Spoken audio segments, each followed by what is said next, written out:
Ogham was once a peaceful land, but each day descends further into madness. Famine and plague besiege us. The very earth is being poisoned. The Count's men, once our protectors, have turned on us. And now they come for me. Oh, yes, get out here!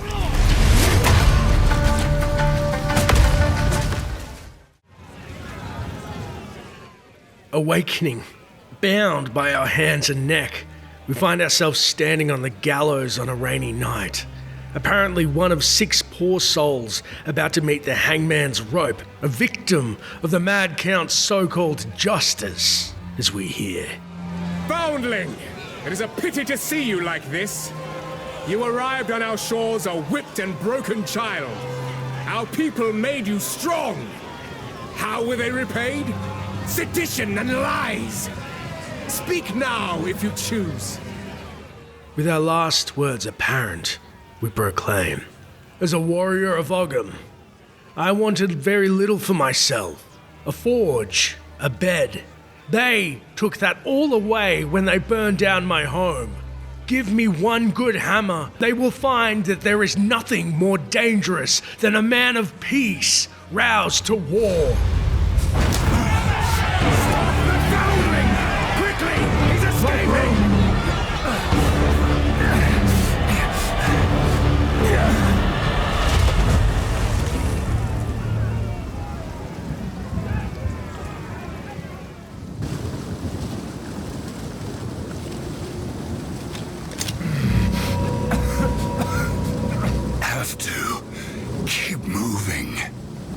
Gaining our bearings, we see among the roots outstretched by the riverbank, bodies not so lucky as us, and green, baleful eyes peering from the skulls of a dead man. Making our way inland, we soon hear a surprised voice. By the first ones! You're alive! Approaching, we see a wounded man with a dagger buried in his thigh, and another green-eyed corpse intently watching from behind, and he greets.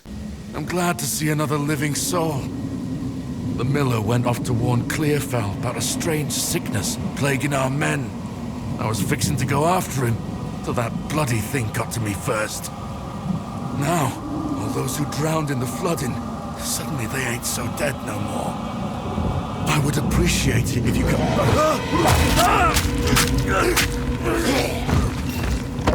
Reach Clearfell. Find the miller. Clearfell could be in danger. I'd best hurry. Taking the wooden club off the corpse re-risen, we head east searching for the miller and the safety of Clearfell, but instead find a gaggle of the drowned undead milling about, in search of their next victim.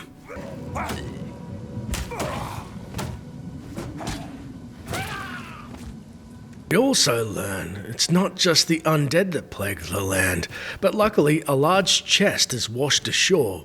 Inside, we find a splintered tower shield, which gives us the ability to block attacks, crucial for survival in Path of Exile, as the game plays almost like a Souls-like game mixed with an ARPG. Speaking of which, as we cross a rickety bridge to the southeast, we also take a swig of our health potion and find another drowned straggler to contend with.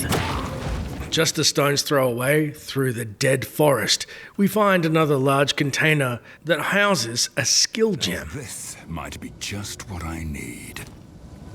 Equipping these skill gems will afford us a new ability, in this case, a rolling slam. Now, developers were smart enough to make it so we cannot actually proceed to the next area unless we've tested out said rolling slam on a group of unsuspecting drowned. What power! We then ascend to level 2.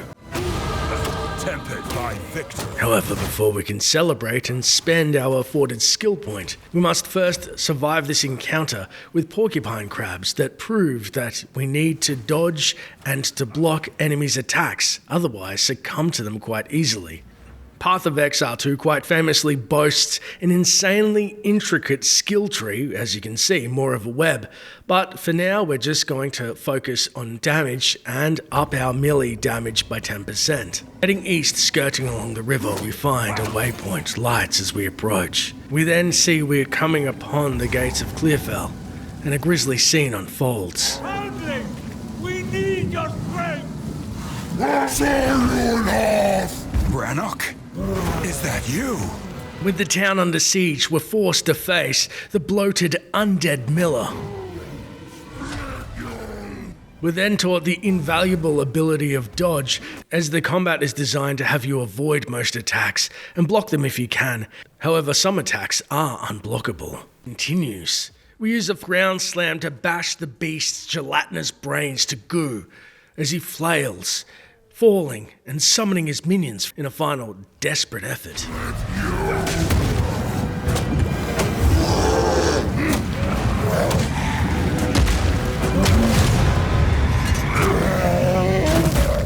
I'm sorry, Brannock. It was me or you.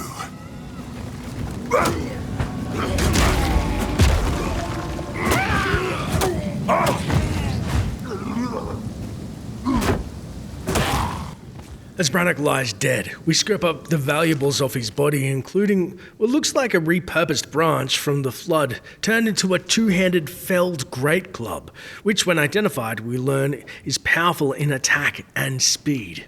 Seeing the arrows that pepper the miller's corpse, we then go to see the gate guard for Clearview, who then beckons. Well done.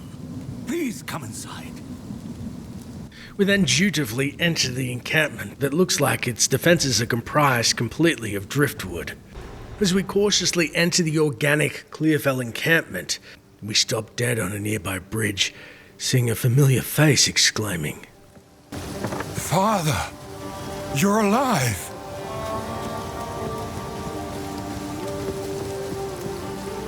Where have you been, lad?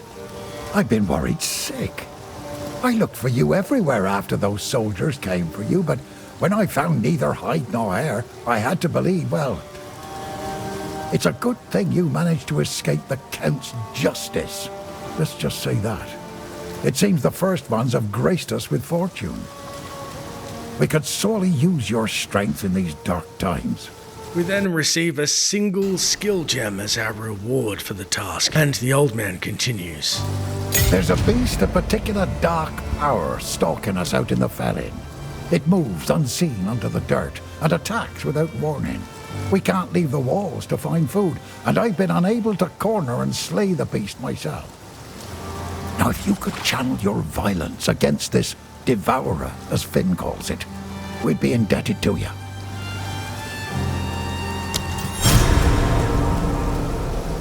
As we accept the task to find this devourer, we now have a moment to speak to our Father Renly about more that has transpired, asking, why'd you find your way to this Scrabble camp of Clearview? Well, this place was never meant to house this many people, especially not the sick and injured.